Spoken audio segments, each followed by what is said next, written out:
Сайн байцгаана уу үзэгчдээ асуултын мөрөө нэвтрүүлгийг эхэлж байна.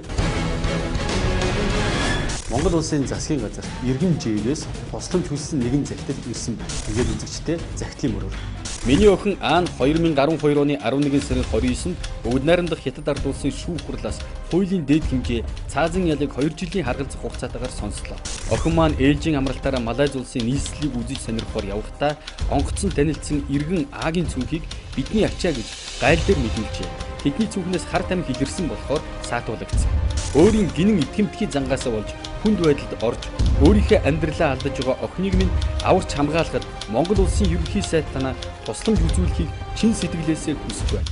Хар тамхины хэрэгт ял эдэлж байгаа Монгол иргэд Бөгд найрамдах Хятад ард улсад 23, Оросын холбооны улсад 2, Бөгд найрамдах Казахстан улсад 2, Хонконгод 7, 13 эмэгтэй, 21 нь эрэгтэй. Одоо саатуулагдсан шалгагдж байгаа иргэд Бөгд найрамдах Унгар улсад 2, Малайзид 1, Хорватид 1, Бөгд найрамдах Хятад ард улсад 3.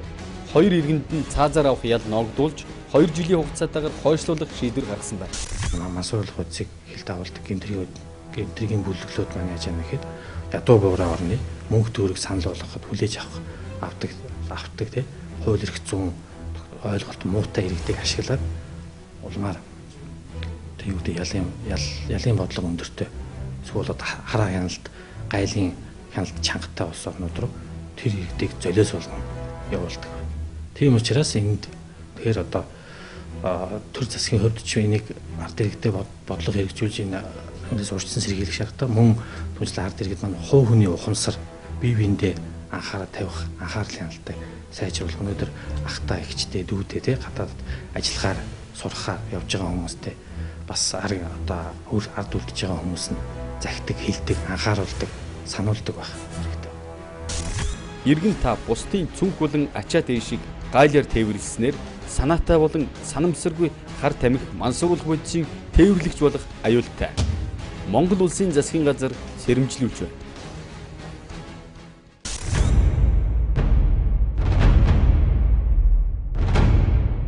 Хар тамхи хууль бус гэдгийг мэдээгүй нийгэмд асар их хор хөнөөлтөг одоо л ухаарлаа. Цөөн жилийн ял оноож өгөөч амир шөө гэд нус нулимстайгаа холилдон зогсохыг хараад уур хүрсэн ч 3 хүүхэд нь яандаа гэж бодохоор өрөвдөг сэтгэл төрж байсныг нуух юм. Өнөөдөр сонины шуурхай мэдээллийн албаны сэтгүүлч оюун сон.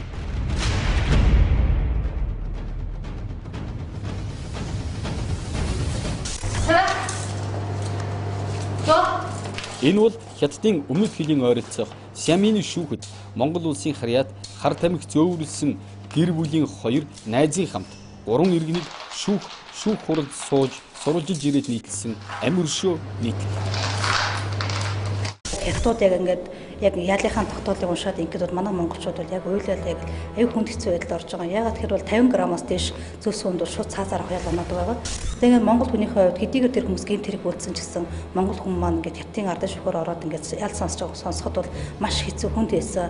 Түүнээс гадна нэг зүйлийг бол сэрэмжлүүлэх хэрэгтэй гэж бодож байна. Танжаны бондон дээр бол 2011 оны 7 дугаар сард бол Монгол улсын 3 иргэн бас хар тамхи мансууруулах байдал зөөж одоо саатуулагдсан байгаа.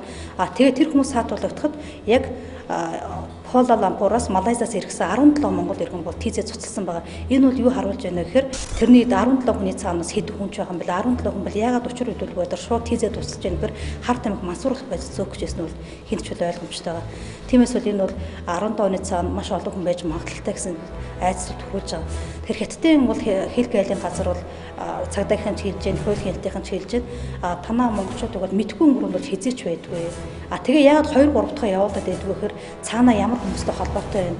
Одоо холбоо сүлбэн хэд хэдэн хүн байна. Тэрийг илрүүлэхийн тулд 2 3 удаа явуулдаг байгаа. Тэгэхээр манай монголчууд бол энийг маш сайн ойлгоод 2 3 удаа явуулж дараа гэж холбоо сүлбээсийг бол олоод таныг бол тавтан гэмт хэрэг үйлдсэн гэдэг бол маш цаазарах бол ойрхон байгаа гэж ойлгох хэрэгтэй гэж бодож байна.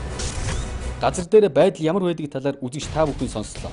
Ийм л бодиттой аюул нийгэмд болон өөртөө авчирч болохыг сая та бүхэн харлаа. Иргэн жигийн охин энэхүү гэмт хэргийн золиос нь алтан амиа алдаж байна. Санаатай болон санамсаргүй байдлаар хар тамхи мансууруулах бодисыг хууль бусаар хилээр нэвтрүүлэх, тээвэрлэгжүүлэх, түүж боловсруулах, зарж борлуулах хэрэглэхгүй байхыг Монгол улсын засгийн газар сэрэмжлүүлж байна.